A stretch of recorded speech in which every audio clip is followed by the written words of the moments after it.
ಮತ್ತೆ ಮುನ್ನೆಲೆಗೆ ಬಂದಂತ ಸಿಎಂ ಪವರ್ ಶೇರಿಂಗ್ ವಿಚಾರ. ಸಿಎಂ ಪಟ್ಟದ ಮೇಲೆ ಹಾಗಾದ್ರೆ ಕಣ್ಣಿಟ್ರ ಡಿಕೆ ಶಿವಕುಮಾರ್. ಹಲವು ತಂತ್ರಗಳ ಮೂಲಕ ಪಟ್ಟಕ್ಕೇರ್ಬೇಕು ಅಂತ ಡಿಕೆ ಶಿವಕುಮಾರ್ ಅವರು ಪ್ಲಾನ್ ಮಾಡ್ತಿದ್ದಾರಾ? ಇತ್ತೀಚೆಗಷ್ಟೇ ಹೈಕಮಾಂಡ್ ನಾಯಕನ್ನ ಭೇಟಿಯಾಗಬೇಕು ಅಂತ ಹೋಗಿದ್ರು. ಅಂಬಿಕಾ ಸೋನಿ ಅವರನ್ನ ಭೇಟಿಯಾಗಿ ಬಂದಿದ್ರು.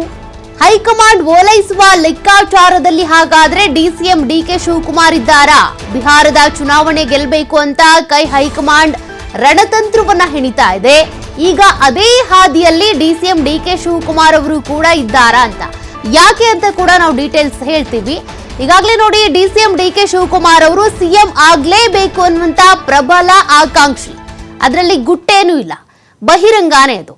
ಅವರು ಸಿಎಂ ಆಗ್ಲೇಬೇಕು ಅಂತ ಹಠಕ್ಕೆ ಬಿದ್ದಿದ್ರು. 2023ರ ಚುನಾವಣಾ ಫಲಿತಾಂಶ ಹೊರಬಿದ್ದ ಸಂದರ್ಭದಲ್ಲೂ ಕೂಡ ಅವರೇ ಸಿಎಂ ಆಗ್ಬೇಕು ಅಂತೇಳಿ ಆ ಸಿಎಂ ರೇಸ್ ನಲ್ಲಿ ಇಬ್ಬರಿದ್ರು. ಸಿಎಂ ಈಗ ಆಗಿರುವಂತ ಸಿದ್ದರಾಮಯ್ಯನವರು, ಡಿಸಿಎಂ ಆಗಿರುವಂತ ಡಿಕೆ ಶಿವಕುಮಾರ್ ಇಬ್ರು ಕೂಡ ಸಿಎಂ ಆಕಾಂಕ್ಷಿ ಆಗಿದ್ರು. ಕೊನೆಗೆ ದೆಹಲಿಯಲ್ಲಿ ಇತ್ಯರ್ಥ ಆಗಿ ಸಿಎಂ ಆಗಿದ್ದು ಸಿದ್ದರಾಮಯ್ಯನವರು. ಈಗಲೂ ಕೂಡ ಅಲ್ಲಿ ಏನಾಗಿದೆ, ಪವರ್ ಶೇರಿಂಗ್ ವಿಚಾರಕ್ಕೆ ಸಂಬಂಧಪಟ್ಟಂತೆ ಒಪ್ಪಂದ ಆಗಿದೆಯಾ, 2.5 ವರ್ಷಕ್ಕೆ ಚೇಂಜ್ ಆಗ್ತಾರಾ, ಆಗಾಗ ಚರ್ಚೆ ಆಗುತ್ತೆ, ಮತ್ತೆ ಹೈಕಮಾಂಡ್ ಬ್ರೇಕ್ ಆಗುತ್ತೆ.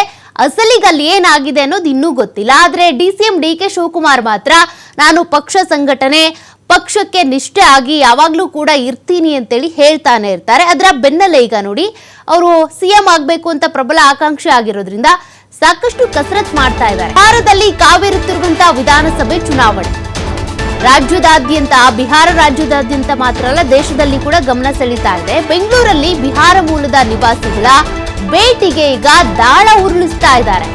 ಮತ ಸೆಳೆಯುವ ಮೂಲಕ ಹೈಕಮಾಂಡ್ ಗಮನ ಸೆಳೆಯೋದಕ್ಕೆ ಅಂತ ತಂತ್ರಗಾರಿಕೆ ಮಾಡ್ತಿದ್ದಾರೆ ಡಿಸಿಎಂ. ಬಿಹಾರ ಚುನಾವಣೆ ಬಳಿಕ ನಾಯಕತ್ವ ಬದಲಾವಣೆ ಚರ್ಚೆ ಕೂಡ ಶುರುವಾಗಿದೆ. ಇದರ ನಡುವೆ ಡಿಕೆ ಶಿವಕುಮಾರ್ ಈಗ ಸೈಲೆಂಟ್ ಆಗಿ ಒಂದು ಅಸ್ತ್ರವನ್ನ ಪ್ರಯೋಗ ಮಾಡ್ತಾ ಇದ್ದಾರೆ. ಯಾವ ಅಸ್ತ್ರ? ಇಲ್ಲಿ ಇರುವಂತಹ, ಬೆಂಗಳೂರಿನಲ್ಲಿ ಇರುವಂತಹ ಬಿಹಾರಿ ಮೂಲದ ನಿವಾಸಿಗಳನ್ನ ಭೇಟಿ ಮಾಡ್ತಾ ಇದ್ದಾರೆ ಡಿಸಿಎಂ ಡಿಕೆ ಶಿವಕುಮಾರ್ ಅವರು. ಆ ಮೂಲಕ ಹೈಕಮಾಂಡ್ ನಾಯಕರ ಗಮನ ಸೆಳೆಯುವಂತ ತಂತ್ರಗಾರಿಕೆ, ಸ್ಟ್ರಾಟಜಿಯನ್ನ ಬಳಸ್ತಾ ಇದ್ದಾರೆ ಡಿಸಿಎಂ ಡಿಕೆ ಶಿವಕುಮಾರ್ ಅವರು. ಈಗಾಗಲೇ ನೋಡಿ, ಹೈಕಮಾಂಡ್ನ ನಾಯಕರು, ಕಾಂಗ್ರೆಸ್ ಹೈಕಮಾಂಡ್ನ ನಾಯಕರೇನಿದ್ದಾರೆ, ಬಿಹಾರದ ಚುನಾವಣೆಯಲ್ಲಿ ಬ್ಯುಸಿ ಆಗಿದ್ದಾರೆ. ಇತ್ತೀಚೆಗಷ್ಟೇ ಒಬ್ರು ಸಚಿವರು ಹೇಳಿದ್ರು, ಬಿಹಾರದ ಚುನಾವಣೆ ಮುಗಿದ ನಂತರ ನಾಯಕತ್ವ ಬದಲಾವಣೆ ಆಗಬಹುದೇನೋ, ಸಚಿವ ಸಂಪುಟ ವಿಸ್ತರಣೆ ಆಗಬಹುದೇನೋ, ಅಲ್ಲಿವರೆಗೂ ಸ್ವಲ್ಪ ಕಷ್ಟನೇ. ಕಾರಣ, ಬಿಹಾರ ಎಲೆಕ್ಷನ್ನ ಪ್ರಚಾರದಲ್ಲಿ ಹೈ ನಾಯಕರು ಬ್ಯುಸಿ ಆಗಿದ್ದಾರೆ ಅಂತ.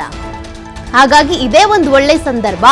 ಈ ಸಂದರ್ಭದಲ್ಲಿ ಹೈಕಮಾಂಡ್ ಗಮನವನ್ನ ಸೆಳೆದ್ರೆ ಎಲ್ಲವೂ ತಮಗೆ ಅನುಕೂಲ ಆಗುವಂತ ರೀತಿಯಲ್ಲಿ ಆಗಬಹುದೇನೋ ಅನ್ನುವಂತ ಲೆಕ್ಕಾಚಾರದಲ್ಲಿ ಈಗ ಡಿಸಿಎಂ ಡಿಕೆ ಶಿವಕುಮಾರ್ ಇದ್ದಂತೆ ಕಾಣಿಸ್ತಾ ಇದೆ.